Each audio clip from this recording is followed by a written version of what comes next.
Good morning. It's a great pleasure to be here in London and to see so many people interested in working in hotels.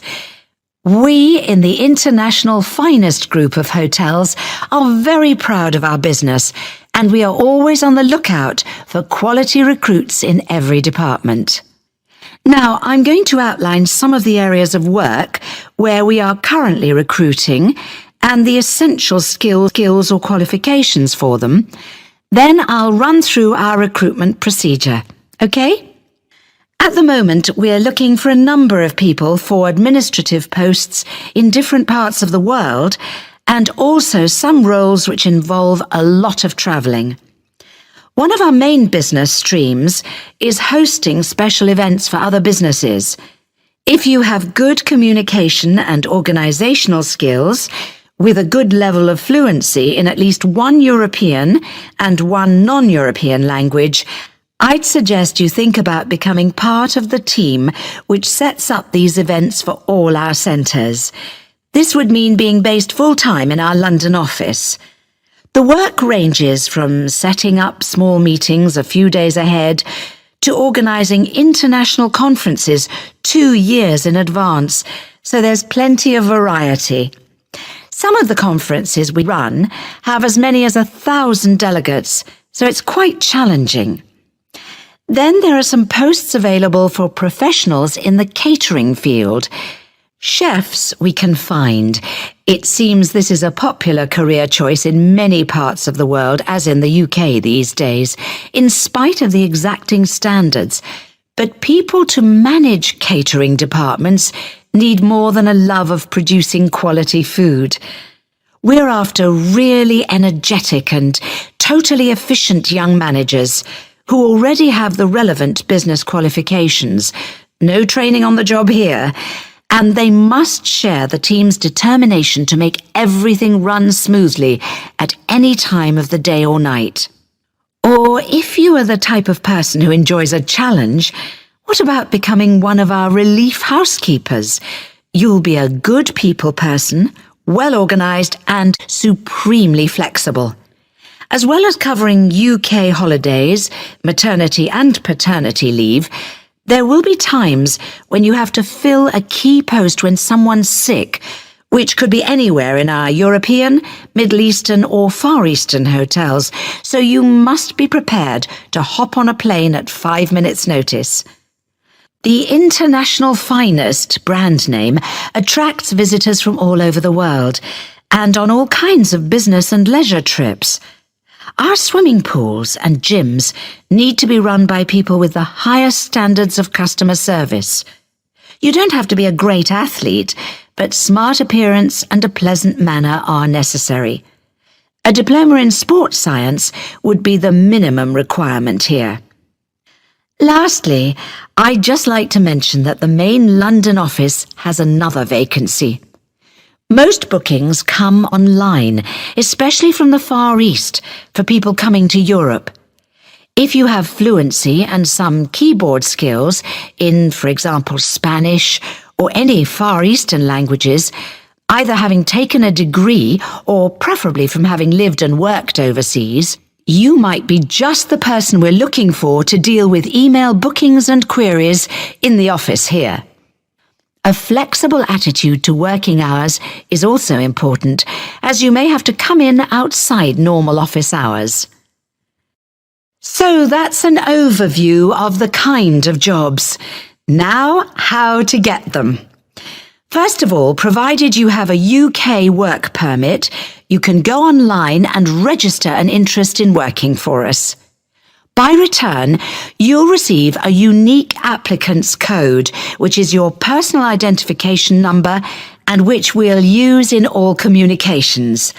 Along with that, you get access to the Human Resources website, where you should make sure you understand the legal terms and conditions which apply to all our employees. That's also where you can then download the application form, fill it in, and send it back along with your CV. You'll know within 48 hours whether you're being considered as you get an automated response. Sorry if it's a bit impersonal, but at least it's quick. Hopefully, if we like the sound of you, there will be in that automated response a list of times for an initial interview which will take place by telephone during the following week. You confirm by email which of the time slots will suit you. Provided the interview is satisfactory, at that point we'll ask for any evidence of qualifications required, which might be your degree or diploma certificate or so on, which you have to send certified copies of, and we contact your referees. The last thing you have to do is you come along and have a look round the International Finest Group head office, get to know some of our team in human resources face to face, and participate in a one-day recruitment seminar, which involves a number of group and individual activities, along with other potential employees. Then, with luck, we'll offer you a job. So I hope you like the sound of joining our organisation.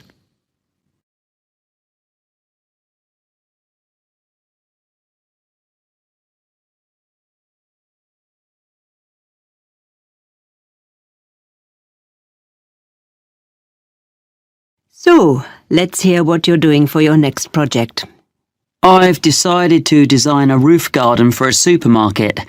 I've been looking at some on the web, and I think that a garden on top of a building is the up-and-coming thing. Okay. So you've done a bit of reading already? Mm-hmm. What benefits would there be for the client? Why do you think a supermarket chain would be willing to meet the expense of construction? You do realize that would be the first thing they raise. Yes, I know. But I'd explain that in spite of the initially high expense, they would save that much in approximately 5 years. Well, I'd have to do sums. Calculate specifically. Yes. How would the saving come about? Mainly through lower heating and aircon bills. The extra insulation offered by having a layer of living plants in the soil would make a huge difference. Okay. But they might feel the expense of maintenance would be an issue. After all, supermarkets don't normally employ gardeners. What I thought was, if they made it a community garden, rather than a simple low-maintenance green roof... So there'd be public access? Oh, yes. Then there'd be a sense of ownership in the local community, and people could take responsibility for it, instead of the supermarket paying a commercial company, and really boost their public relations. That's a good point. And have you been looking into how roof gardens are built nowadays? I'm still exploring that. But if I take advantage of the latest technologies for roof gardens, it shouldn't be too difficult. But in any case, you have to use lightweight materials. But that's a matter of making the right choices. You can even use quite traditional ones, such as wood, for the planting areas. Yes, that's what I thought.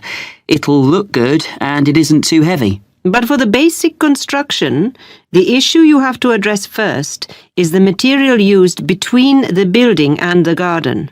You mean the barrier fabric, which ensures there's no chance of rainwater leaking down into the building? Yes. Nowadays that is very good and quite easily sourced. Then, on the other hand, there's the business of water within the roof garden itself. You mean drainage? That's an important feature of the construction in any roof design. Yes, but I think most drainage issues have been well understood for quite a long time. Okay. But another thing is with plants in an exposed situation, you usually need to find ways to optimize rainfall. Yes, because rainwater is best for the garden, if you can store it for when it's needed. What I've been looking at are some buildings which use fairly conventional storage tanks, the kind that have been in use for decades, but have them linked to modern automatic watering systems. Sounds complicated. It's less so in practice than it sounds, I think. I've been researching them, and actually the latest ones definitely work very well, and they can be electronically regulated to suit the local microclimate. That sounds interesting. You seem to have been doing some thorough research. Make sure you reference all your sources when you write it up. Yes, sure.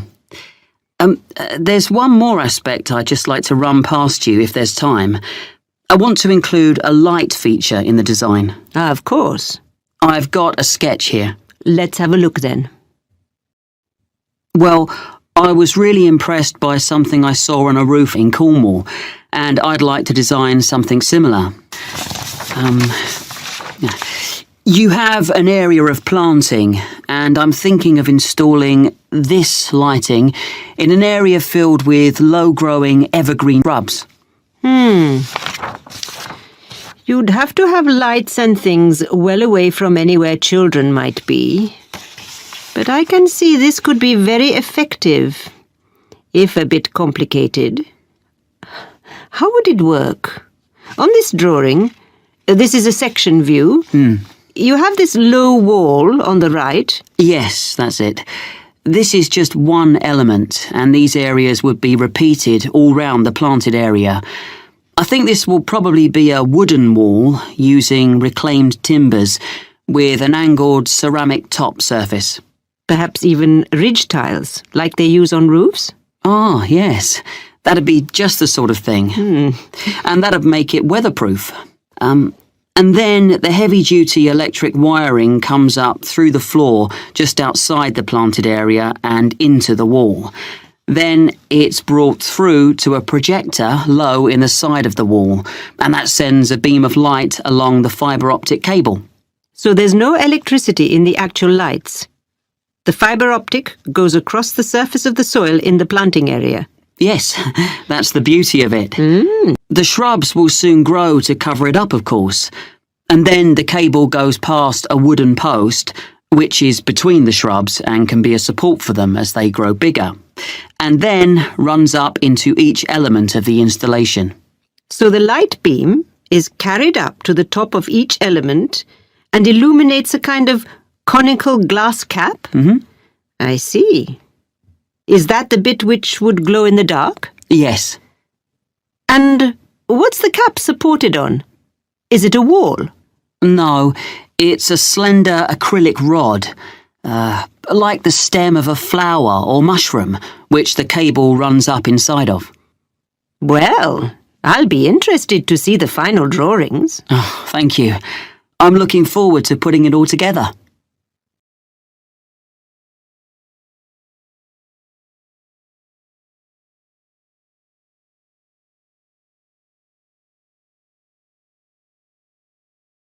First, I would like to tell you how the Argus computerized photography system has helped marine researchers. Then I shall talk a bit about sand collecting. Well, Argus is the system Dr. Rob Holman developed when he was working at a research pier on the coast of North Carolina about 20 years ago. This pier stretches out over the water, and it's the longest research pier in the world, with an observation tower on the end of it. The researchers there make precise measurements of how the sand moves about under the waves. This research is critical to the study of beach erosion in places where the coastline is being worn away. The Argus system helps to solve the difficulties encountered by these researchers. The system correlates the data from under the water with what Dr. Holman gets from his fixed camera, which is mounted above the water on the pier and uses time-lapse photography. Some of Dr. Holman's results have changed the way people understand how sand moves.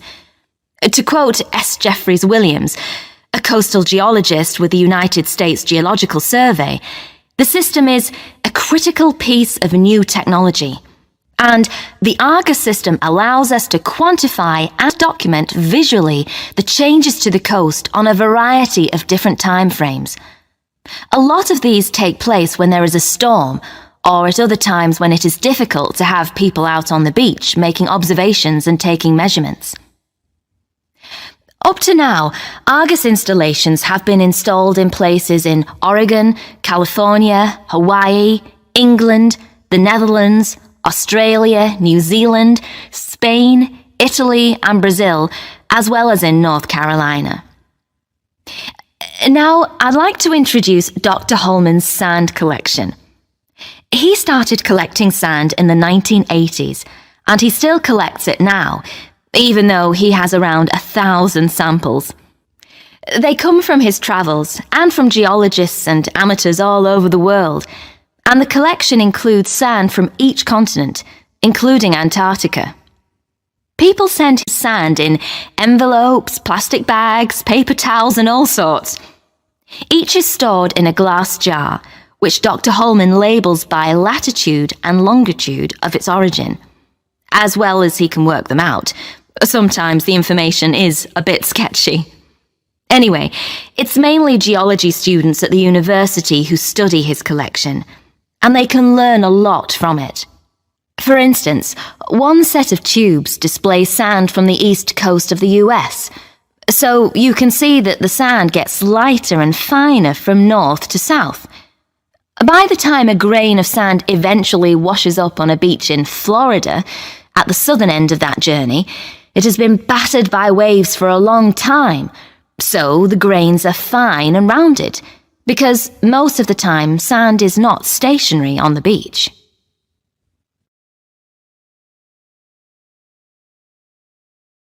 Okay, so if you'd like to collect sand and maybe even send some to Dr. Holman, how should you go about it? Well, the list of equipment is very short and easy to find, but you should keep a supply when you're travelling, as you never know when you'll come across an interesting sand sample. One really handy thing for digging sand, especially if it's hard or frozen, is a spoon. It's perfect for that. If you're travelling by air, it'll have to be plastic, but metal is preferable, as plastic tends to break. You need something to put the samples in that is damp-proof and easy to carry. You can just use plastic bags, but you need to record the location and date on the bag, so you must also have a permanent marker with you, because you can never assume you will remember where you gathered a sample from later on, and don't want it to rub off before you get home. And that's about all you need in the field to collect sand. When you get home, your samples should be logged in a notebook or computer. You need to note the location and be really specific as to exactly whereabouts on the beach you gathered your sample, low tide mark, under cliff area, etc. Then you store your sample.